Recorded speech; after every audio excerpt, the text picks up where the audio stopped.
एक समय की बात है, अयोध्या के प्राचीन राज्य में दशरथ नाम के एक बुद्धिमान और परोपकारी राजा थे जो निष्पक्षता और दयालुता से शासन करते थे।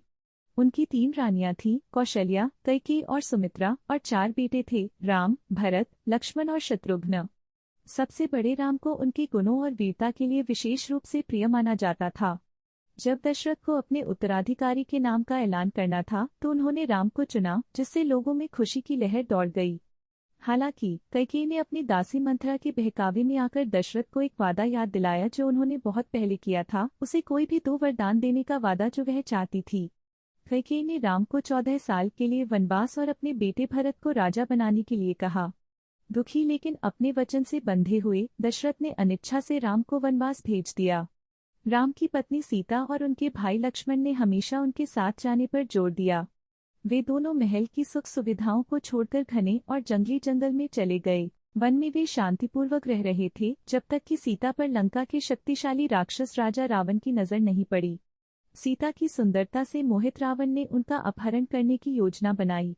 उसने राम और लक्ष्मण को उनकी कुटिया से दूर ले जाने के लिए एक सुनहरा हिरन भेजा।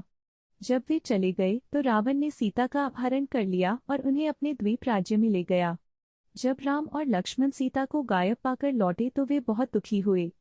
उसे बचाने के लिए दृढ़ संकल्पित होकर उन्होंने वन के जीवों के साथ गठबंधन किया, जिसमें शक्तिशाली वानर राजा सुग्रीव और उनके वफादार सेनापति हनुमान भी शामिल थे। हनुमान ने अपनी असाधारण क्षमताओं के साथ लंका में सीता का पता लगाने के लिए समुद्र पार छलांग लगाई और उनके ठिकाने की खबर वापस लाई। बंदरों और भालुओं की सेना के साथ राम ने लंका तक समुद्र पार करने के लिए एक पुल बनाया। राम की सेना और रावण की दुर्जय सेना के बीच भयंकर युद्ध हुआ। कई परीक्षणों और क्लेशों के बाद राम ने रावण को हराया और सीता को बचाया। वे अयोध्या लौट आए, जहां उनका 14 साल का वनवास पूरा हुआ। राम के अयोध्या लौटने पर दिवाली का त्योहार मनाते हुए बहुत खुशी और उत्सव मनाया गया। उन्हें राजा बनाया गया और उनके शासनकाल में शांति, समृद्धि और न्याय का बोलबाला रहा। राम, सीता और लक्ष्मण हमेशा खुशी खुशी रहे। उनके प्रेम, साहस और धार्मिकता की कहानी आने वाली पीढ़ियों के लिए एक स्थायी किंवदंती बन गई।